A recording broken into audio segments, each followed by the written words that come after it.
Chapter 370. Kisah yang seharusnya tidak ada, 5.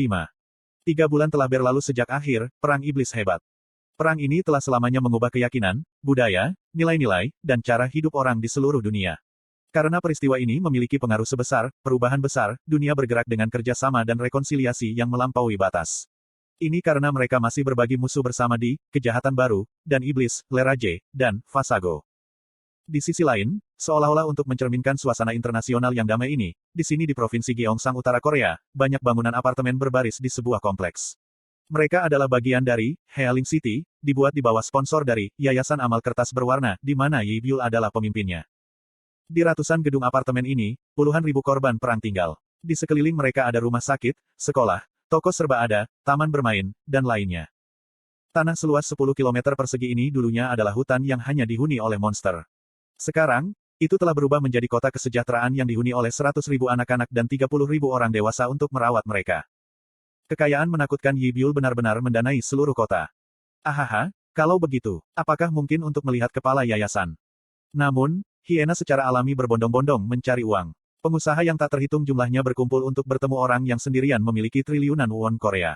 Mereka menambahkan kata-kata, calon investor, ke kepala yayasan, hanya karena dia kaya. Tidak. Tentu saja, ketua yayasan menolak sebagian besar pertemuan. Tetapi 2-3 pengusaha yang beruntung berhasil menemui ketua yayasan. Secara kebetulan, tentu saja. Meskipun ketua yayasan menarik garis keras mengatakan dia tidak tertarik berinvestasi, beberapa pertemuan ini membuat rumor lepas kendali. Rumor itu terkait dengan penampilan kepala yayasan. Kami tidak datang ke sini untuk meminta investasi. Sebenarnya, kami juga ingin menyumbang. Kalau begitu berikan sekarang.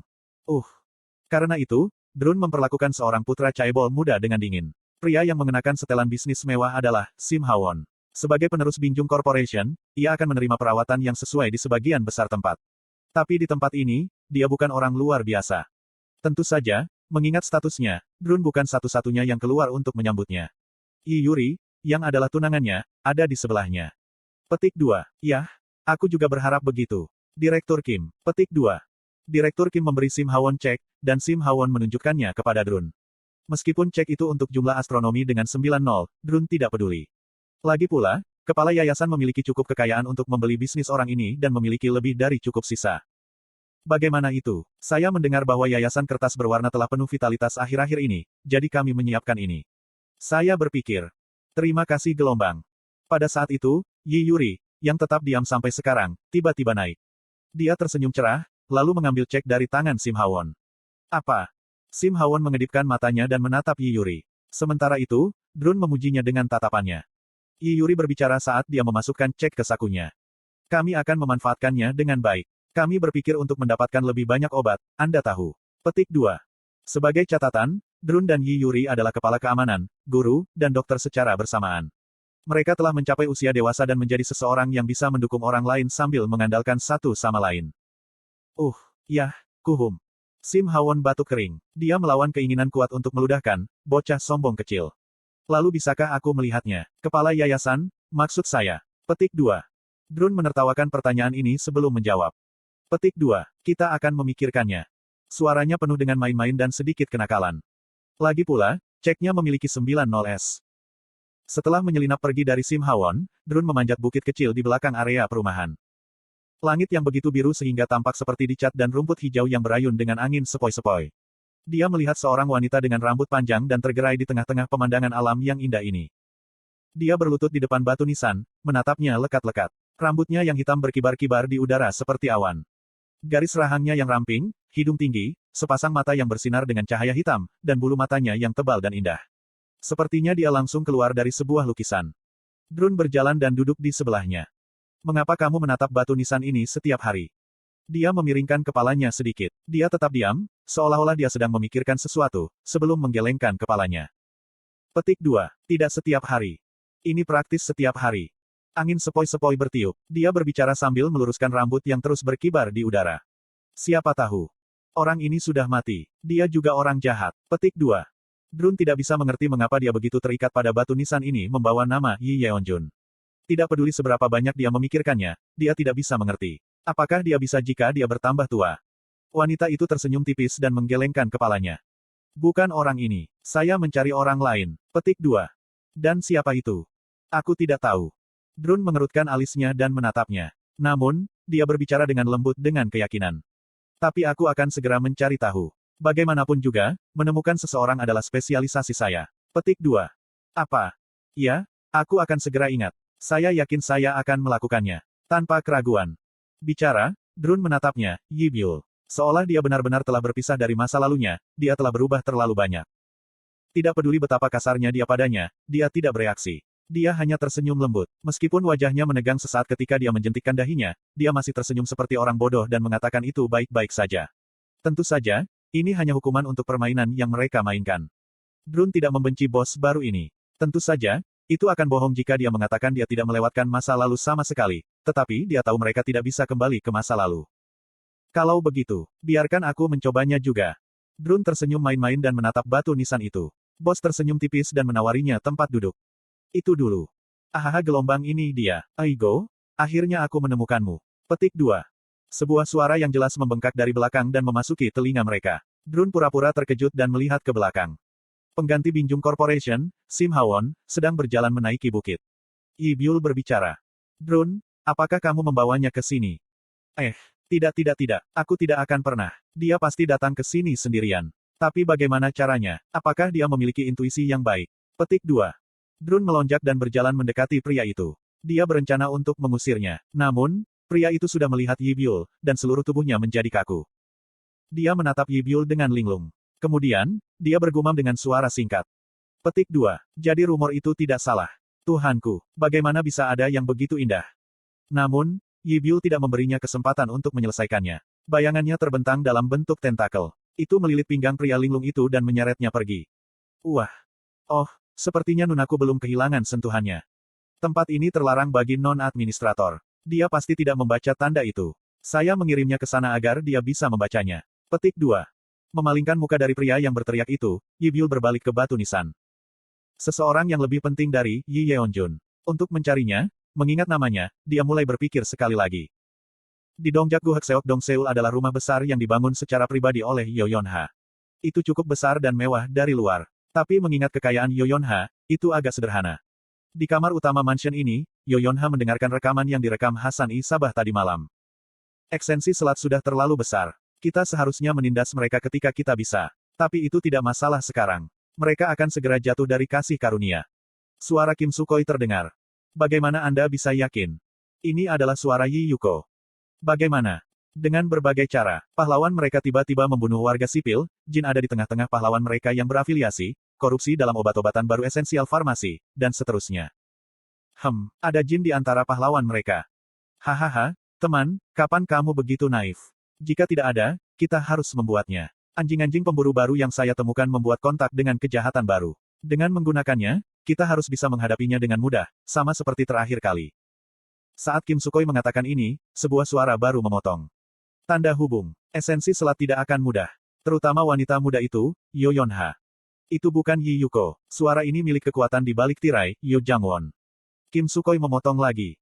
Apa yang Anda khawatirkan? Yoyonha terlalu muda. Plus, Yo Jinwong memiliki hubungan yang mendalam dengan kami. Chae Jochul tampaknya juga tidak memandang mereka, jadi Yoyonha akan kehilangan segalanya sebelum dia menyadari apa yang terjadi. Sudah waktunya untuk mematahkan leher bayi ayam yang tidak tahu tempatnya dan berkokok. Rekaman berakhir di sana. Yoyonha benar-benar bersyukur bahwa dia memiliki kontak dengan Hasan I Sabah. Siapa lagi selain dirinya yang bisa merekam percakapan rahasia yang terjadi di lantai tertinggi Menara Pahlawan. Petik 2. Anak ayam, katanya. Selain itu, Kim Sukoi tentu tahu bagaimana membuat marah seseorang. Yoyonha menggertakkan giginya. Dia bisa mengerti dari mana rasa percaya dirinya berasal. Karena dia telah memerintah Korea selama puluhan tahun, dia kemungkinan besar tidak menempatkan orang di matanya. Tapi kesombongan ini akan menjadi kematian mereka. Lagi pula, memutar leher ayam jantan tidak akan menghentikan matahari terbit. Tidak, mereka tidak akan bisa melakukan itu. Sehan Si. Yoyonha memanggil Jin Sehan. Iya. Bagaimana persiapan pesta itu? Yoyonha bertanya sambil tersenyum. Jin Sehan menjawab sambil tertawa kecil. Itu berjalan lancar. Bagus. Ini terkait dengan skenario yang ditulis Yoyonha. Dia perlahan-lahan menoleh dan berbicara kepada para wanita yang menatapnya dari sofa. Sabtu depan, aku akan mengadakan pesta di rumah keluarga Yo. Itu akan disebut Ball Societal Leaders, Ball, atau semacamnya. Saya ingin pergi dengan nama yang melakukan pekerjaan tetapi tidak terlalu gila hormat. Yo Yonha ingin mengurus masalah ini dalam satu gerakan. Kudeta harus berhasil membulatkan semua eksekutif yang korup untuk menjadi revolusi. Tidak hanya ketua tetapi siapapun yang terlibat dalam korupsi harus ditangkap. Pesta ini akan menjadi panggung hukuman mereka. Yo Yonha membayangkan revolusi yang dibangunnya di kepalanya.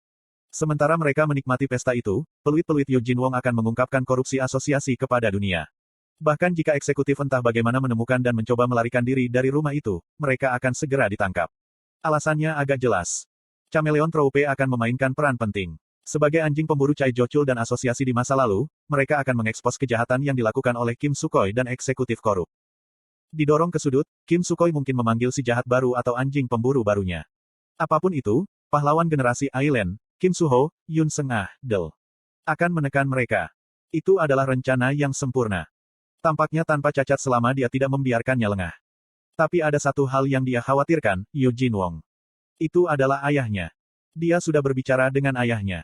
Dia telah melakukan dosa besar. Insiden Kuang Oh bukan satu-satunya saat ia bertindak sebagai anjing pemburu Chai Jochul. Karena itu, mungkin mustahil untuk memaafkannya dengan kekuatannya. Tetapi ayahnya mengatakan kepadanya bahwa dia akan dengan senang hati menerima hukumannya. Dia sudah mengundurkan diri dari posisinya sebagai pemimpin guild, dan dia bahkan menyerahkan posisi yang diidam-idamkan sebagai pahlawan Master Rank dengan alasan bahwa dia merasakan batasnya selama perang setan besar.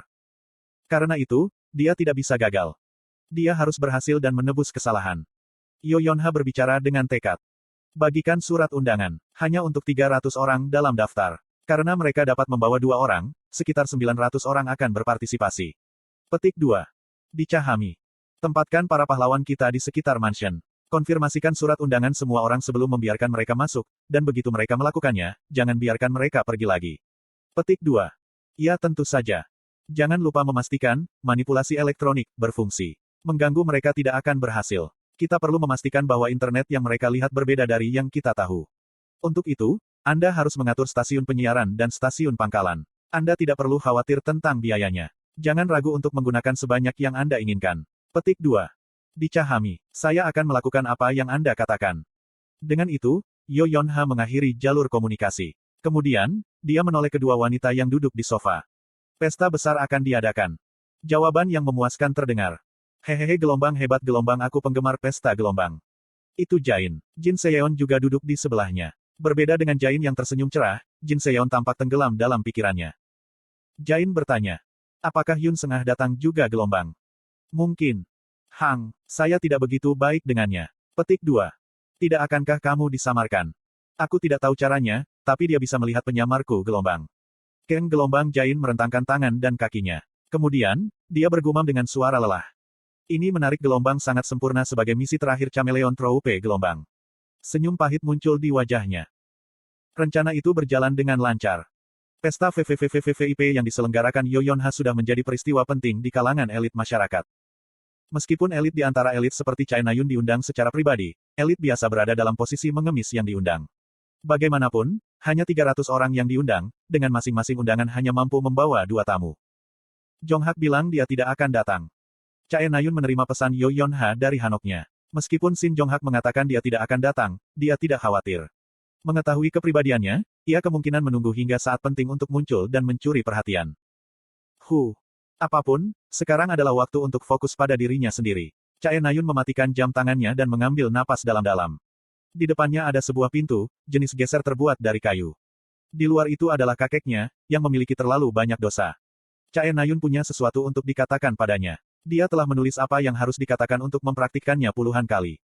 Tetapi saat ini, dia tidak dapat mengingat apapun. Tidak, dia tidak perlu melakukannya. Dia memutuskan untuk menyampaikan perasaannya sebagai cucunya, perasaan yang akan keluar dari lubuk hatinya. Meskipun kakeknya tidak memiliki emosi, itu mungkin membuatnya lebih mudah meyakinkannya. Sebelumnya, dia mengatakan dia hanya merasakan 1% dari emosinya. Dan 1% emosi, tentu saja, tidak berarti. Tetapi ketika sampai pada perasaannya terhadap keluarganya, bukankah 1% emosinya sama dengan setidaknya 2% emosinya terhadap hal-hal lain? Jika memang itu masalahnya, dia dalam posisi menguntungkan. Chai Nayun berencana untuk bertaruh pada kemungkinan ini. Ketuk, ketuk.